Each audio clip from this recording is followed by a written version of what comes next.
Hi friends, good morning. Welcome back to Nandini Anand blogs in Kannada. ಎಲ್ಲರೂ ಹೇಗಿದ್ದೀರಾ? ಇವತ್ತು ಬೆಳಗ್ಗೆಯಿಂದ ವ್ಲಾಗ್ ಸ್ಟಾರ್ಟ್ ಮಾಡ್ತಾಯಿದ್ದೀನಿ. ಆ್ಯಕ್ಚುಲಿ ಇವತ್ತು ಒಂದು ವರ್ಕ್ ಇದೆ, ಸೊ ಅದರಿಂದ ಎಲ್ಲ ರೆಡಿಯಾಗಿದ್ದೀನಿ. ಅಮ್ಮ ಇವತ್ತು ಸ್ವಲ್ಪ ಬೇಗ ಬರ್ತೀನಿ ಅಂತ ಹೇಳಿ ಹೋಗಿದ್ದಾರೆ. ಅಮ್ಮ ಬಂದ ತಕ್ಷಣ ಪಾಪುನ ಬಿಟ್ಬಿಟ್ಟು ನಾನು ಕೆಲಸಕ್ಕೆ ಹೋಗಬೇಕು. ಸೊ ಇವತ್ತು ಎಲ್ಲಿದೆ ಅಂತ ಹೇಳಿದ್ರೆ ಹನುಮಂತ ನಗರಲ್ಲಿ ಒಂದು ಬರೀ ಹೇರ್ ಸ್ಟೈಲ್ ಆರ್ಡರ್ ಇದೆ. ಸೊ ಅದರಿಂದ ಇವಾಗ ಹೊರಡ್ತಾ ಇದ್ದೀನಿ. ಅಮ್ಮ ಇನ್ನೊಂದು 5 ನಿಮಿಷಕ್ಕೆ ಬಂದುಬಿಡ್ತಾರಂತೆ. ಅವ್ರು ಬರ್ತಿದ್ದಂಗೆ ಹೊರಡ್ಬೇಕಷ್ಟೇ ನಾನು. ಸೊ ನಿಮಗೂ ಇದೇ ಥರ ಯಾವುದಾದ್ರೂ ಮೇಕಪ್ಪು ಅಥವಾ ಹೇರ್ ಸ್ಟೈಲು ಏನಾದರೂ ಇದ್ದರೆ ನನಗೆ DM ಮಾಡಿ ಅಥವಾ ಕಾಂಟ್ಯಾಕ್ಟ್ ಮಾಡಿ. ನಾನು ನಿಮಗೆ ಹೇರ್ ಸ್ಟೈಲ್ ಅಥವಾ ಮೇಕಪ್ ಏನೇ ಬೇಕಿದ್ರೂ ತುಂಬ ಅಫೋರ್ಡಬಲ್ ಪ್ರೈಸಲ್ಲಿ ಮಾಡಿಕೊಡ್ತೀನಿ. ಓಕೆನಾ? ಅಮ್ಮ ಬಂದರು. ಅಮ್ಮನ ಹತ್ರ ಪಾಪುನ ಬಿಟ್ಬಿಟ್ಟು ನಾನು ಆನಂದ ಹೊರಟಿದ್ದೀವಿ. ಇವಾಗ ಮನೆಯಿಂದನೇ ಮಾಡೋದಕ್ಕಾಗಿಲ್ಲ, ಇವಾಗ ಹೊರಟಿದ್ದೀವಿ. ಇಲ್ಲಿಂದ 20 ಮಿನಿಟ್ಸ್ ತೋರಿಸ್ತಿದೆ ಅಷ್ಟೇ. ಅಲ್ಲೋಗಿ ಹೇರ್ ಸ್ಟೈಲು ಹೇಗೆ ಬರುತ್ತೆ ಅಂತ ನಿಮಗೂ ಕೂಡ ತೋರಿಸ್ತೀನಿ.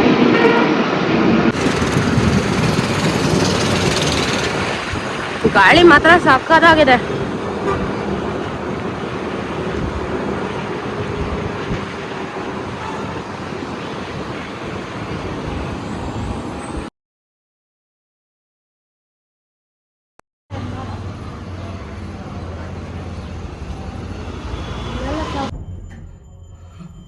ನಾವು ಮಾನದ ಒಂಚೂರು ಹೇರ್ ಸ್ಟೈಲ್ ಏನಾದ್ರು ಕಲ್ತ್ಬಿಟ್ರೆ ಜೊತೆಗೆ ಇವನ್ನೇ ಕರ್ಕೊಂಡು ಹೊರಟೋಗ್ಬಿಡ್ಬೋದು. ಇದೇನು ಕಲಿಯಲ್ಲ.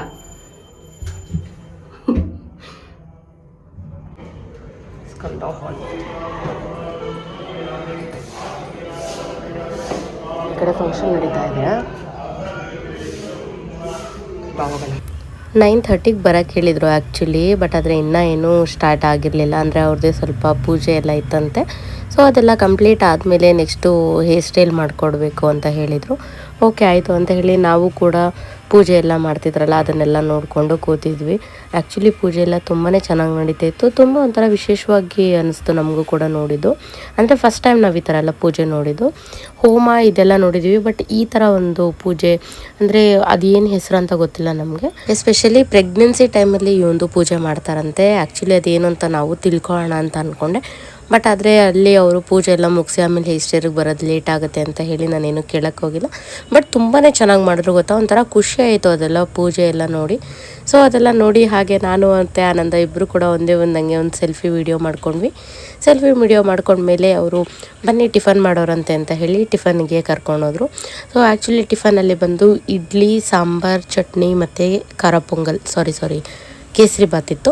ಸೊ ಕೇಸರಿ ಬಾತ್ ತಿಂದು ಒಂದು ಸ್ವಲ್ಪ ಹೊತ್ತು ಹಾಗೆ ಕೂತಿದ್ವಿ. ಮತ್ತು ಇನ್ನೊಂದು ಸ್ವಲ್ಪ ಹೊತ್ತೆಲ್ಲ ಪೂಜೆ ಎಲ್ಲ ನಡೀತು.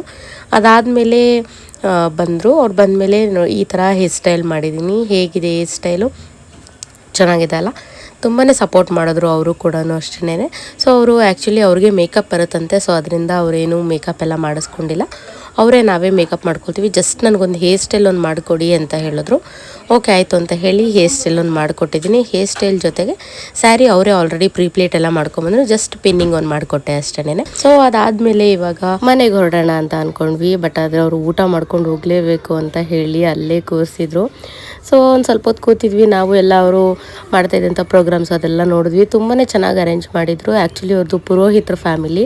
ಸೊ ಅದರಿಂದ ಅವ್ರದೊಂಥರ ರಿಚುವಲ್ಸ್ ಎಲ್ಲ ತುಂಬಾ ಚೆನ್ನಾಗಿರುತ್ತೆ. ಅದೆಲ್ಲ ನೋಡಿಕೊಂಡು ನಾವು ಕೂಡ ತುಂಬ ಎಂಜಾಯ್ ಮಾಡಿದ್ವಿ. ಆಮೇಲೆ ಊಟಕ್ಕೆ ಹೋದ್ವಿ. ಆ್ಯಕ್ಚುಲಿ ಊಟದಲ್ಲಿ ಏನಾಯಿತು ಅಂದರೆ ನಂದ್ರಲ್ಲಿ ನಾನು ತಿನ್ಬಿಟ್ಟಿದ್ದೀನಿ ಸ್ವಲ್ಪ.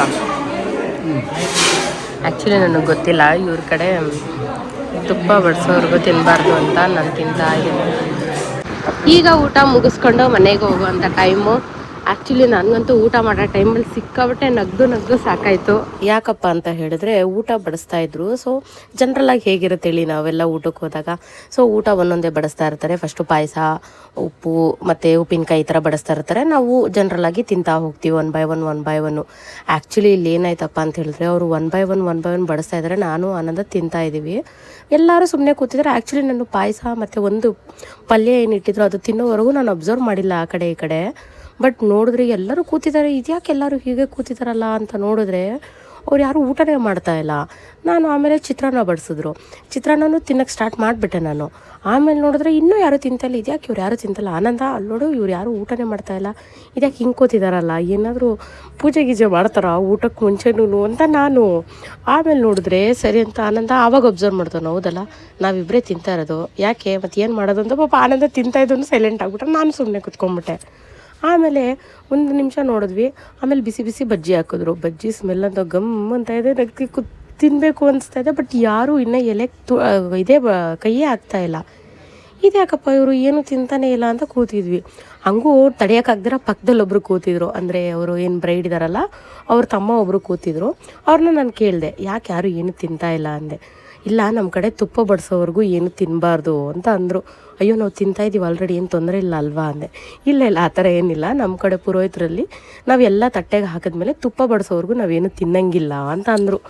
ಅಯ್ಯೋ ಹೌದಾ ಕತೆ ಅಂತ ಅಂದ್ಬಿಟ್ಟು ಅದರಿಂದ ನಾನು ಏನು ವೀಡಿಯೋ ಮಾಡೋಕ್ಕಾಗಿಲ್ಲ. ಆ್ಯಕ್ಚುಲಿ ನಾವು ಎಲ್ಲ ವೀಡಿಯೋ ಮಾಡೋಣ ಅಂತಲೇ ಇದ್ದಿದ್ದು. ಬಟ್ ಅವ್ರು ಹಂಗೆಲ್ಲ ಮಾಡಿದ್ದು ನೋಡಿ ನನಗೆ ನಗು ಬರ್ತಾಯಿದೆ. ಏಕೆಂದರೆ ಎಲ್ಲರೂ ಸೈಲೆಂಟಾಗಿ ಕೂತವ್ರೆ, ನಾನು ಆನಂದ ಮಾತ್ರ ಮೇಯ್ತಾ ಇದ್ದೀವಿ. ಅಯ್ಯೋ ಯಾಕೆ ಹೇಳ್ತಿರೋ ಒಂಥರ ಮೂಮೆಂಟ್ ಅದು.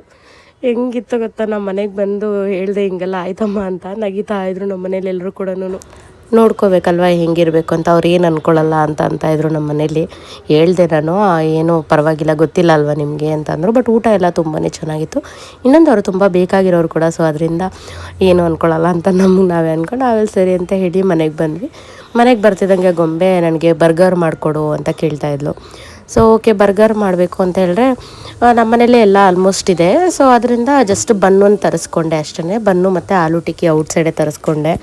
ಏಕೆಂದರೆ ಸಡನ್ನಾಗಿ ಹೇಳಿದ್ರೆ ಮಾಡೋದೆಲ್ಲ ಕಷ್ಟ ಆಗುತ್ತೆ ಆಲೂ ಟಿಕ್ಕಿ ಮನೇಲಿ. ಅದಕ್ಕೆ ಔಟ್ಸೈಡ್ ಹೇಗಿದ್ರು ರೆಡಿಮೇಡ್ ಸಿಗುತ್ತಲ್ಲ ಅಂತ ಹೇಳಿ ತರಿಸ್ಕೊಂಡಿದ್ದೀನಿ. ಸೊ ಇದು ಬರ್ಗರ್ ಮಾಡೋದಕ್ಕೆ ಎರಡು ನಾರ್ಮಲ್ ಬನ್ನಿದ್ರೆ ಸಾಕು. ಸೊ ಬರ್ಗರ್ನ ಸ್ವಲ್ಪ ತುಪ್ಪ ಅಥವಾ ಬಟರ್ ಹಾಕಿ ಸ್ವಲ್ಪ ಅದನ್ನು ಫ್ರೈ ಮಾಡ್ಕೊಂಡಿದ್ದೀನಿ ಹೆಂಚ್ ಮೇಲೆ. ಅದು ಫ್ರೈ ಅಂತ ಹೇಳಿದ್ರೆ ಜಸ್ಟ್ ಸುಮ್ಮನೆ ಸ್ವಲ್ಪ ಬಿಸಿ ಮಾಡ್ಕೊಂಡಿದ್ದೀನಿ. ಬಿಸಿ ಮಾಡಿಕೊಂಡು ಅದಕ್ಕೆ ಸ್ವಲ್ಪ ಕೆಚಪ್ ಹಾಕಿ, ಚಿಲ್ಲಿ ಫ್ಲೇಕ್ಸು ಮತ್ತು ಆರಿಗ್ಯಾನೋ ಪಿಜ್ಜಾ ಜೊತೆಗೆ ಬರುತ್ತಲ್ಲ ಅದಿರುತ್ತಲ್ಲ, ಅದನ್ನು ಸುಮ್ಮನೆ ಜಸ್ಟ್ ಒಂದು ಸ್ವಲ್ಪ ಟಾಪಿಂಗ್ ಮಾಡಿ, ಈರುಳ್ಳಿ ಮತ್ತು ಟೊಮ್ಯಾಟೊ ಮತ್ತು ಒಂದೇ ಆಲೂ ಟಿಕ್ಕಿ ಇಟ್ಬಿಟ್ಟು, ಇದು ಒಂದು ಕೆಚಪ್ ಬರುತ್ತೆ ಬರ್ಗರ್ಗಂತಲೇ ಯೂಸ್ ಮಾಡೋದು ಇದನ್ನು. ಸೊ ಈ ಒಂದು ಸಾಸ್ನ ಹಾಕಿ ಮೇಲ್ಗಡೆ ಕವರ್ ಮಾಡಿ ಕೊಟ್ಟರೆ ಬರ್ಗರ್ ರೆಡಿ ಆಗುತ್ತೆ. ಆ್ಯಕ್ಚುಲಿ ಜಸ್ಟ್ ಒಂದು 150 to 200 ರುಪೀಸ್ ಇದ್ದರೆ ಸಾಕು, ಮನೇಲೇ ಆರಾಮಾಗಿ ಒಂದು 20 ಬರ್ಗರ್ಸ್ವರೆಗೂ ನಾವು ಮನೆಯಲ್ಲೇ ಮಾಡ್ಕೊಳ್ಬೋದು. ಅದೇ ನಾವು ಔಟ್ಸೈಡ್ ಏನಾದರೂ ಬರ್ಗರ್ ತೊಗೊಳ್ತೀವಿ ಅಂತಂದರೆ ಒಂದು ಬರ್ಗರ್ಗೆ 80 ರುಪೀಸು. ಸೊ ಇದು ಜಸ್ಟ್ ನಾವು ಒಂದು 150-200 ಒಳಗಡೆನೇ ನಾವು ಆಲ್ಮೋಸ್ಟ್ ಎಷ್ಟೊಂದು ಬರ್ಗರ್ ಮನೆಯಲ್ಲೇ ಮಾಡ್ಕೊಂಡು ತಿನ್ಬೋದು. ಸೇಮು ಮ್ಯಾಕ್ಡೊನಾಲ್ಡ್ಸಲ್ಲಿ ಏನು ಟೇಸ್ಟ್ ಬರುತ್ತೆ ಅದೇ ಟೇಸ್ಟ್ ಬರುತ್ತೆ ಇದು ಕೂಡ. ನೀವು ಒಂದ್ಸಲಿ ಬೇಕಿದ್ದರೆ ನನಗೆ ಕಮೆಂಟ್ ಮಾಡಿ ಯಾವುದದು ಅಂತ, ಬೇಕಾದ್ರೆ ನಿಮಗೆ ಲಿಂಕ್ ಕಳಿಸ್ತೀನಿ, ಅದು ಯಾವುದದು ನಾವು ತೊಗೊಂಡಿರೋ ಸಾಸು, ಬರ್ಗರ್ ಸಾಸು ಅಂತ ಹೇಳಿ. ಇಲ್ಲ ಅಂತ ಹೇಳಿದ್ರೆ ನೀವು ಆನ್ಲೈನಲ್ಲಿ ಕೂಡ ಸರ್ಚ್ ಮಾಡ್ಬೋದು, ಚಿಪ್ಟಾಲ್ ಸೌತ್ ವೆಸ್ಟ್ ಅಂತ ಹೇಳಿ. ಇಲ್ಲ ಅಂತಂದರೆ ಬರ್ಗರ್ ಸಾಸ್ ಅಂತಲೇ ಸಿಗುತ್ತೆ, ಅದನ್ನು ಕೂಡ ನೀವು ತೊಗೊಳ್ಬೋದು. ಎರಡೂ ಕೂಡ ಸೇಮ್ ಬರ್ಗರ್ ಸಾಸನ್ನೇ, ಟೇಸ್ಟ್ ಮಾತ್ರ ತುಂಬಾ ಚೆನ್ನಾಗಿರುತ್ತೆ. ಎಲ್ಲರೂ ಒಂದ್ಸಲಿ ಮನೆಯಲ್ಲೇ ಮಾಡಿಕೊಂಡು ಟೇಸ್ಟ್ ಮಾಡಿ ಸಖತ್ ಇಷ್ಟಪಡ್ತೀರಾ. ಒಂಥರ ಅನ್ಲಿಮಿಟೆಡ್ ಥರ ತಿನ್ಬೋದು. ಹೊರಗಡೆಯಿಂದ ತರಿಸಿದ್ರೆ ಒಂದೇ ತರಿಸ್ಕೊಂಡು ತಿನ್ನೋಕ್ಕಾಗೋದು, ಬಟ್ ಇಲ್ಲಿ 2-3 ಆರಾಮಾಗಿ ಮನೆಯಲ್ಲೇ ಮಾಡಿಕೊಂಡು ತಿನ್ಬೋದು.